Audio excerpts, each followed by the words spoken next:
ready? All good? Best side.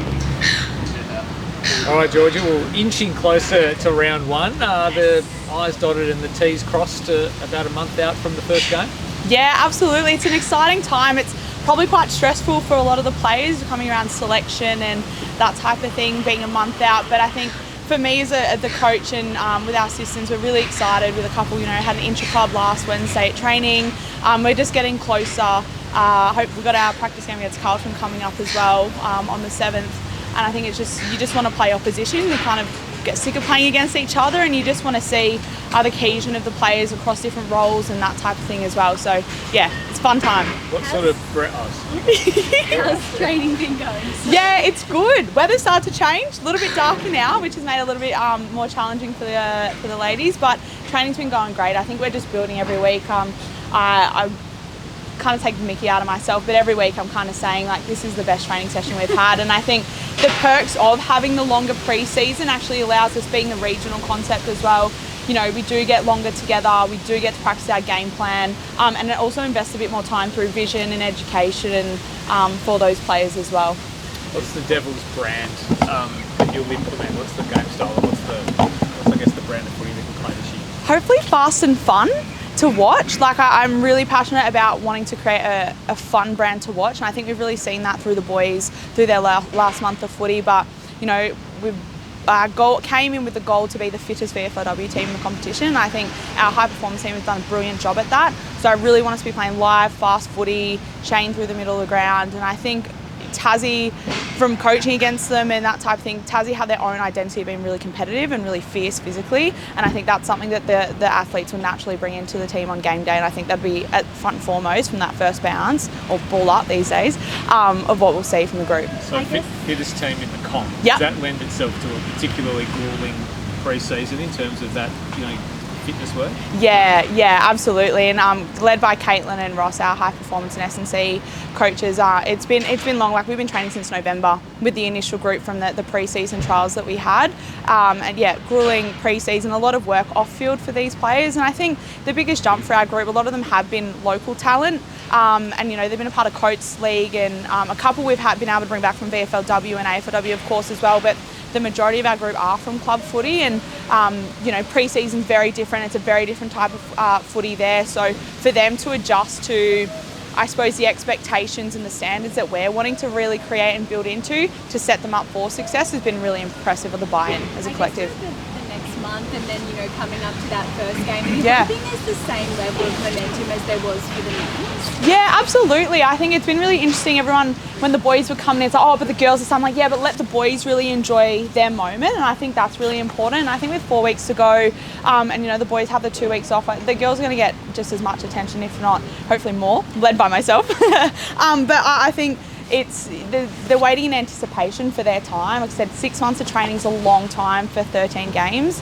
I believe that the state's going to get around them, especially if that round one is a double header. Like, that's history in the making, and who wouldn't want to be a part of that day? Because you know how big that round one was. It's going to be really, really special. Yeah. Have the boys raised the bar in terms of what's possible, I suppose, and the expectations of the group winning games early, being really, really competitive early? Yeah, Jez put a bit of pressure on us, hasn't he? I think that's a really well put, the opportunity for us, and I suppose what's possible. I think Gaff, when she spoke last week after the captaincy announcement, really nailed it, that we're coming in not to just be a number. Like, we want to be really competitive, and we've set ourselves some really high goals, and absolutely, why would we not want to make finals and put ourselves in every chance to be able to do that? So I think, we'll be setting ourselves up really well for round one and have a really successful, and I think the biggest thing is being consistent across the season. Yeah. Okay. Anything, Bruno? Hey, Georgia, I was just going to ask you one about the weekend. How was that experience for you over in Adelaide? Yeah, it was actually great. I'd never done a gather round before.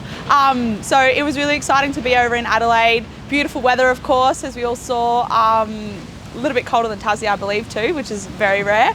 But I think to be a part of the VFLW state team, to be able to see what the league has on offer, coming from AFLW the last 4 or 5 years, I've not necessarily been in the VFLW bubble. So to, let's be honest, there's a bit of scouting and having an idea of like what our oppo is going to look like for the season. So yeah, it was a really great opportunity, and you know, Gabby Featherston, one of our players, got to play in that, and she was really competitive for all 4 quarters as well. So yeah, it was a great opportunity to be a part of, and a ripping group of people, and to work with the likes of Brett Gourlay, who's, you know, back-to-back flags at North Melbourne, to learn off him and just see how he goes about, you know, running a part-time program, which is essentially what these athletes are. They work full-time, they study full-time, and get to rock up twice a week at night time to just do something that they love and hopefully build a career out of it. So yeah, that was really special too. Have you seen the standard change since you were playing, I guess, in that competition back in the day? Do you feel like it's increased? Oh, absolutely. I think last time I played VFL was 2017, so nearly 10 years now. Thank you for reminding me I'm getting older. But I think back then it was a very different brand of footy. It was probably a lot more of an older competition as well. You know, as women were paving the way in a real tidal wave to actually break through and break the barriers for the AFLW competition coming in. And it was just very much, you know, LDL contests, a bunch of like real local footy players coming in, and to see now there's a lot more strategy, there's a lot more commitment given to these programs, and to the players' credit, like we've seen with the boys, not necessarily a sacrifice, because this is a genuine priority for them. They do love being here, but to see them put it forward or put themselves in every position through, you know, getting off work early, changing uni subjects around. You know, we've got mums on the team and some young families that, you know, are making these changes to their everyday life to be able to be in the team. So yeah, it's definitely changed, and only for the better. And I think the VFLW is changing every year, and I think that's when, you know, the AFLW comp's getting bigger.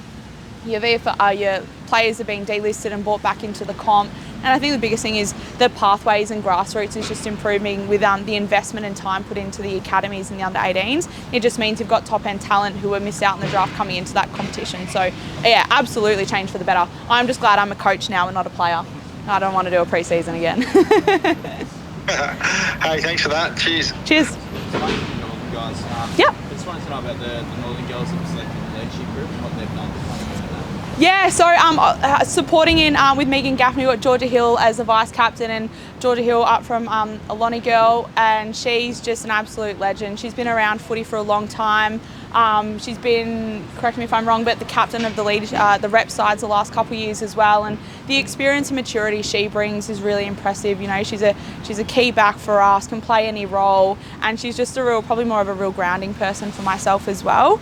And then with that, we've got our southerner in Georgia Nicholas, who's also from Northland. We got to bring back from North Melbourne in the VFLW comp, and I think for someone of her experience being at North Melbourne the last few years and being in the competition has been really helpful for, you know, guiding our younger players and what to expect. And she's really stepped up in her own right from a leadership point of view as well. Diane Krushka, talk about young mums, like she's got a 2-year-old. She went away on the weekend and did a high rocks with her partner for the first time, and she said best night's sleep that she's had in 2 years. So, you know, talk about, you know, wanting to put herself first and the opportunity she has. Her kids grow up with, you know, their mum being able to play footy full time. So she's been an absolute legend. And then Perry King as well, obviously from South too, who's been, you know, drafted to North Melbourne and a Tassie OG when it comes to pathway development. Cool. Thanks, fam.